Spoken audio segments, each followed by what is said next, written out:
आपल्या सगळ्यांच्या मनात एक अशी जागा असते जिथे चांगल्या भन्नाट कल्पना जन्माला येतात आणि तिथेच मरून जातात. यालाच म्हणतात विचारांचं दफनस्थान. आजच्या या विश्लेषणात आपण फक्त या दफनस्थानाबद्दल बोलणार नाही, तर तिथून बाहेर पडण्याचा एक ठोस मार्गही शोधणार आहोत.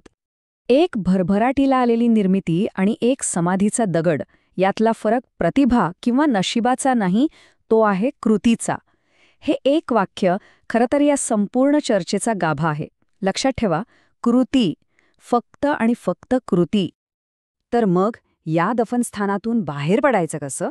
त्यासाठी आपल्याकडे एक स्पष्ट नकाशा आहे. आधी आपण विचारांचा दफनस्थान म्हणजे काय ते समजून घेऊ. मग तिथे राहणाऱ्या 2 लोकांना भेटू. त्यानंतर सुटकेची एक जबरदस्त योजना पाहू. प्रतिभेच्या 5 मारेकऱ्यांना ओळखू आणि शेवटी कृतीसाठी तयार होऊ. चला, तर मग सगळ्यात आधी हे समजून घेऊया की हे विचारांचं दफनस्थान म्हणजे नक्की काय आहे.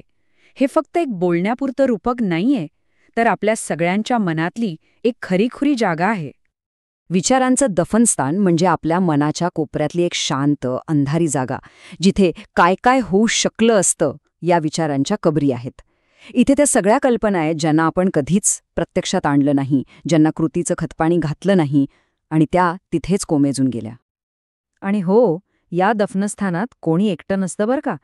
यात प्रामुख्याने 2 प्रकारचे रहिवासी आढळतात. आणि गंमत म्हणजे यातल्या कुठल्या ना कुठल्या प्रकारात आपण स्वतःला नक्कीच ओळखू शकतो.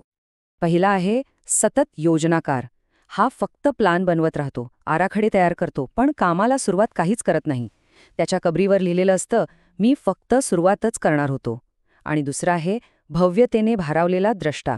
त्याच्या डोक्यात कामाचं अंतिम चित्र इतकं भव्य, इतकं मोठं असतं की ते बघूनच तो पार घाबरून जातो. पहिली वीट कशी रचायची हेच त्याला सुचत नाही, म्हणून त्याच्या कबरीवर लिहिलेलं असतं, हे सुरू करण्यासाठी खूपच मोठं होतं. बरं, आता समस्या तर कळली, पण यावर उपाय काय? चला, आता थेट उपायाकडेच वळूया.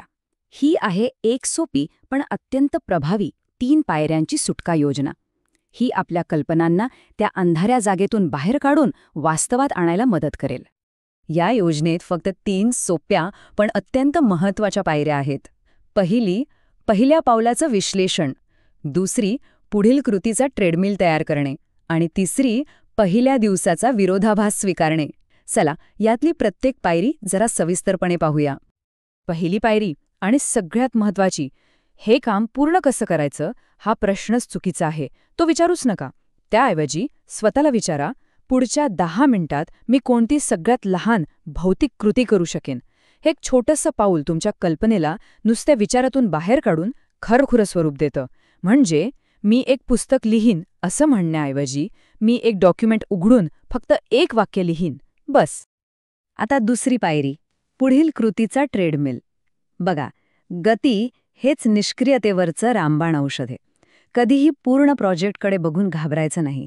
लक्ष फक्त आणि फक्त पुढच्या एका पावलावर ठेवायचं. तुमच्या कामाच्या यादीत फक्त पुढील कृती असायला हवी. कधीतरी करेन किंवा बघू जसं जमेल तसं अशा गोष्टींना जागाच नाही. आणि तिसरी पायरी, पहिल्या दिवसाचा विरोधाभास समजून घ्या. पहिल्याच दिवशी काहीतरी महान करून दाखवायचंय हा विचारच काढून टाका. नाही, पहिल्या दिवसाचं ध्येय फक्त हजर राहणं आहे, फक्त सुरुवात करणं आहे, जेणेकरून दुसऱ्या दिवशी आपण त्यापेक्षा थोडं अधिक चांगलं काम करू शकू. ओके, तर आपल्याकडे आता एक प्लॅन आहे. पण थांबा, ह्या रस्त्यात काही अडथळेसुद्धा आहेत. हे असे मानसिक सापळे आहेत जे आपल्या प्रतिभेला वाढण्याआधीच संपवून टाकतात. त्यांना ओळखणं खूप महत्त्वाचं आहे. हे आहेत प्रतिभेचे 5 छुपे मारेकरी. उत्तमतेचा पक्षाघात, तुलनेचं विष, योग्य वेळेची दंतकथा, अपमानाची भीती आणि व्यस्ततेचा सापळा. चला, या प्रत्येकाशी 2 हात कसे करायचे ते पाहू. पहिला मारेकरी आहे उत्तमतेचा पक्षाघात. यामागचं खोटं काय आहे? जर एखादी गोष्ट परफेक्ट नसेल तर ती निरुपयोगी आहे. पण खरं काय आहे? खरं तर हे आहे की खऱ्या प्रतिभेला सरावाची, अनेक प्रयत्नांची गरज असते. पहिला प्रयत्न कधीच सर्वोत्तम नसतो आणि तो तसा असायलाच हवा असं काही नाही.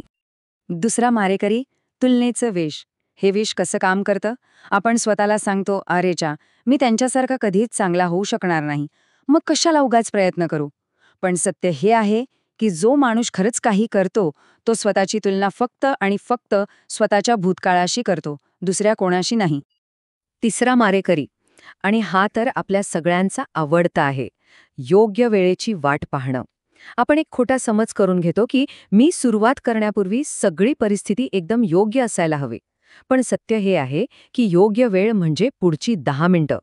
कृतीसाठी परिस्थिती तयार करावी लागते, तिची वाट बघायची नसते. चौथा मारेकरी, अपमानाची भीती.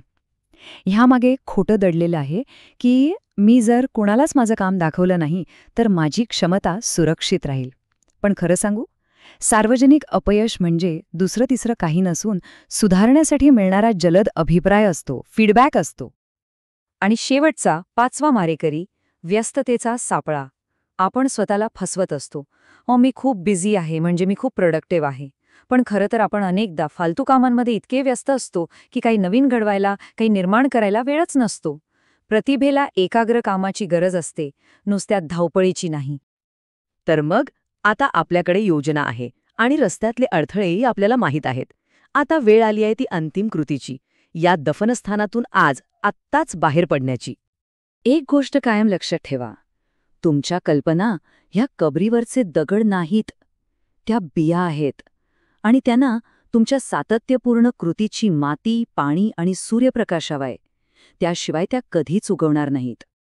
आता प्रश्न फक्त एकच आहे, तुमच्या विचारांच्या दफनस्थानातली कोणती कबर तुमच्या नव्या निर्मितीचा पायाचा दगड बनणार आहे?